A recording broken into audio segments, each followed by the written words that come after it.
영주성을 향해 북진하는 까마귀군의 행렬은 그야말로 기세등등했다. 말발굽 소리가 대지를 울리며 병사들의 의지는 하늘을 찌를 듯했다. 까마귀는 앞서 달리며 자신의 길을 결심한 마음으로 힘차게 나아가고 있었다. 그 순간 걸걸 중상이 허겁지겁 달려왔다. 전령이 첩보를 가져왔습니다. 까마귀는 말에서 내려 걸걸 중상을 바라보며 물었다. 대망리지의 전원인가? 걸걸 중상은 고개를 저으며 답했다. 아닙니다. 백제 윤충이 죽었답니다. 연수영이 놀란 표정으로 물었다. 뭐? 윤충 장군이 왜 전사한 거야? 걸걸 중상은 깊은 한숨을 내쉬며 말했다. 아닙니다. 김유신이 덫을 놓았답니다. 비열한 김유신이 계략을 꾸며 윤충 장군을 죽인 것입니다. 연수영의 눈이 불타올랐다. 그 비열한 자식, 윤충 장군이 그렇게 허망하게 죽다니. 까마귀의 얼굴에도 분노가 서렸다. 김유신, 그 자는 항상 음험한 수를 쓰는 놈이지. 윤충 장군 같은 명장이 그런 비열한 계략에 당하다니. 분노가 치밀어 오르는군. 까마귀는 깊은 분노와 슬픔에 휩싸였다. 그는 김유신의 비열한 계략에 대한 분노가 치밀어 올랐지만 동시에 윤충 장군의 죽음이 가져올 고통과 손실을 생각하며 가슴이 아팠다. 걸걸 중상은 이를 악물며 말했다. 백제의 명장 윤충이 그렇게 죽었다는 소식을 들으니 정말 가슴이 아픕니다. 백제로선 윤충의 죽음이 뼈아프겠네요. 조미고는 결연한 표정으로 김유신을 찾아왔다. 그의 마음속에는 복잡한 감정이 교차했다. 백제의 포로로서 겪은 굴욕과 고통, 그리고 그 굴욕을 씻어내기 위한 복수의 의지가 그의 내면을 불타오르게 했다. 신 김유신 대장군을 뵙습니다. 조미고는 깊이 고개를 숙였다. 김유신은 고개를 들며 조미곤을 바라보았다. 그대는 부사연의 현령이던 조미곤 아닌가? 백제의 포로가 되었다 들었는데 어찌 돌아왔는가? 조미곤은 굳은 표정으로 대답했다. 저는 원통하게 포로가 되어 백제 좌평 임자의 노비가 되었습니다.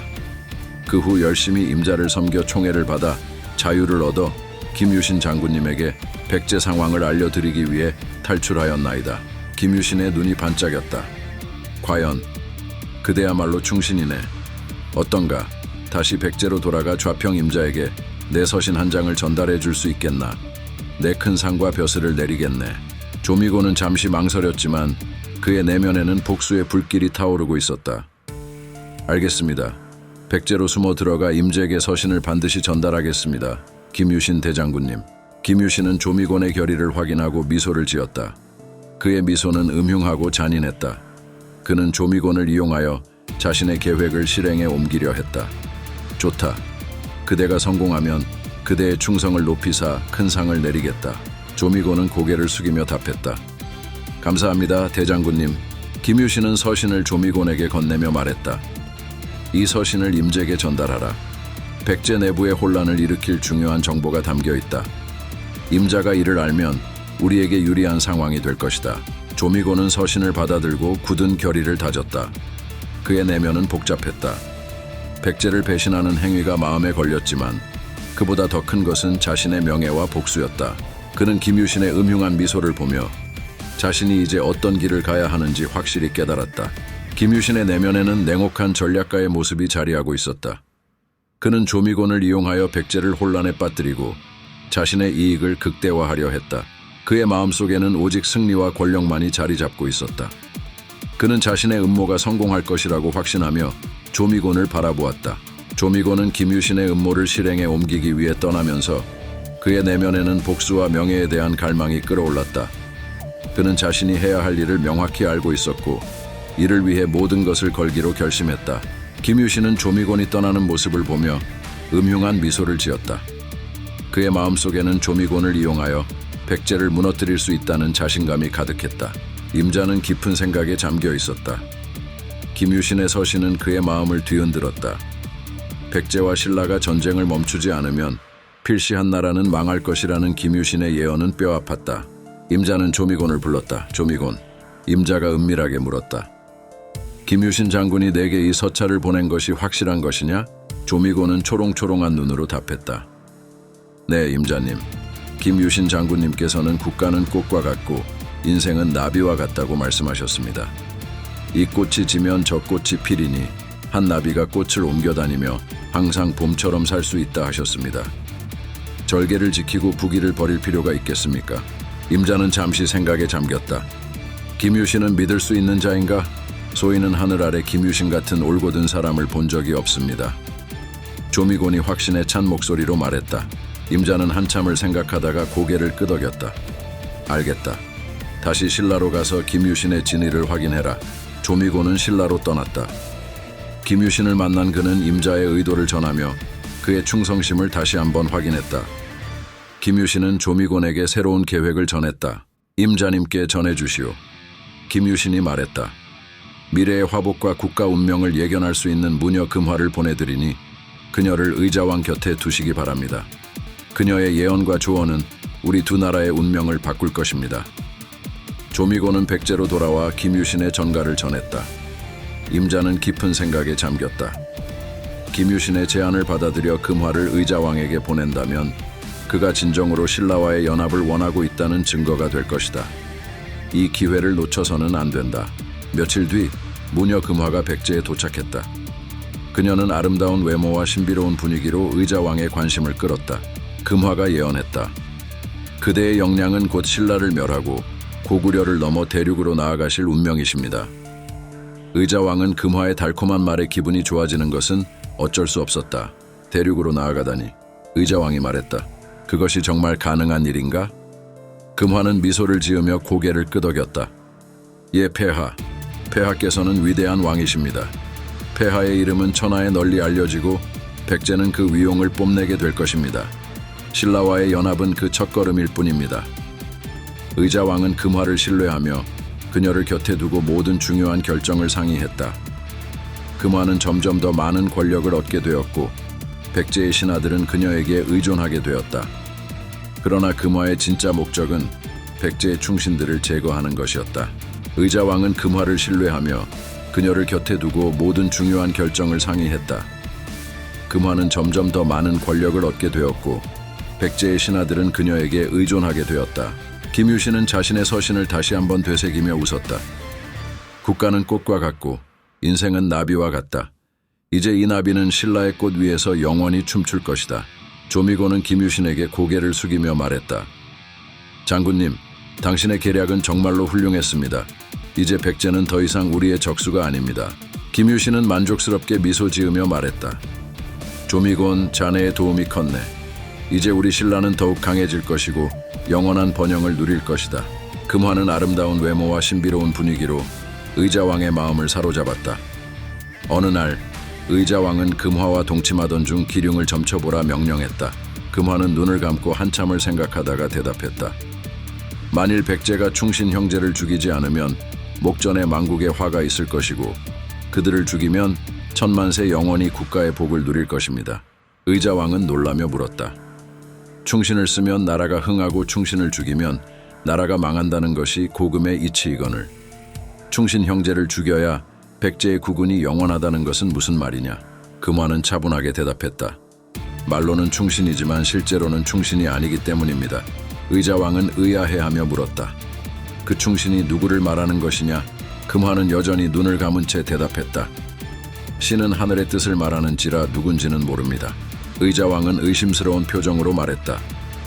두 충신 형제라 하면 성충, 윤충 형제라는 것을 천하가 모르지 않는다.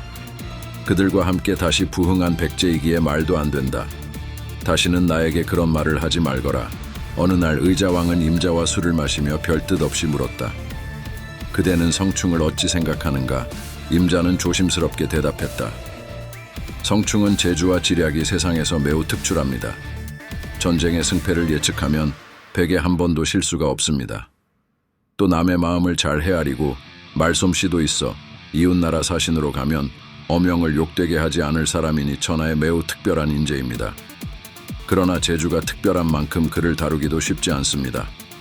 신이 들어보니 성충이 고구려 사신으로 갔을 때 영해소문과 친해졌다 합니다.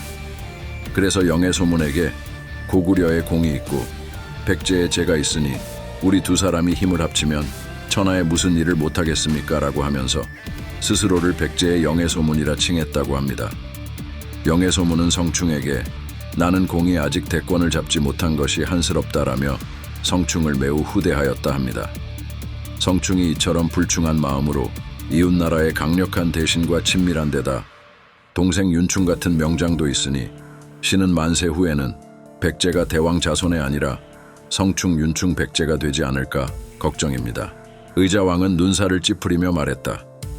말이 계속해서 돈다는 것은 의혹이 있는 것이리라.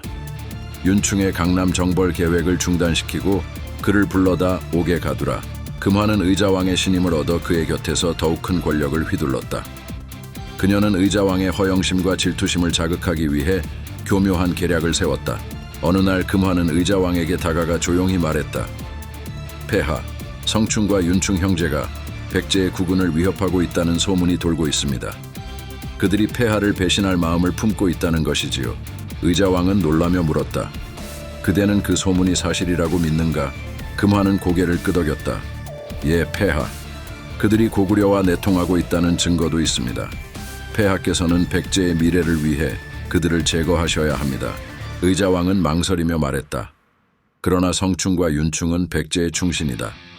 그들을 함부로 처단하는 것은 백성들의 반발을 살 수 있다. 금화는 부드럽게 미소 지으며 말했다. 폐하, 백성들은 폐하를 따르고 있습니다. 폐하께서 결단을 내리시면 그들은 따를 것입니다. 폐하의 국운을 위해 그들을 제거하는 것이 옳습니다. 의자왕은 금화의 말에 설득되기 시작했다. 그는 고개를 끄덕이며 말했다. 좋다. 성충과 윤충을 제거하겠다. 의자왕은 성충과 윤충을 체포하라는 명령을 내렸다. 그들은 반역 혐의로 체포되어 옥에 갇혔다. 백성들은 충격에 빠졌으나 금화의 영향력으로 인해 반발은 금세 잠잠해졌다. 김유신은 자신의 서신을 다시 한번 되새기며 웃었다. 국가는 꽃과 같고 인생은 나비와 같다. 이제 이 나비는 신라의 꽃 위에서 영원히 춤출 것이다. 조미고는 김유신에게 고개를 숙이며 말했다. 장군님, 당신의 계략은 정말로 훌륭했습니다. 이제 백제는 더 이상 우리의 적수가 아닙니다. 의자왕은 백제 부흥을 이끌던 현명한 군주였다. 그는 지혜와 용기로 많은 전투를 승리로 이끌었고 백제를 다시 강국으로 만들었다. 그러나 권력이 공고해지자 그의 마음에는 자만과 허영이 자리 잡기 시작했다. 스스로 쌓아올린 공든탑을 스스로 무너뜨리고 있었다. 영주성에 도착한 까마귀 장군의 눈앞에는 참혹한 광경이 펼쳐져 있었다.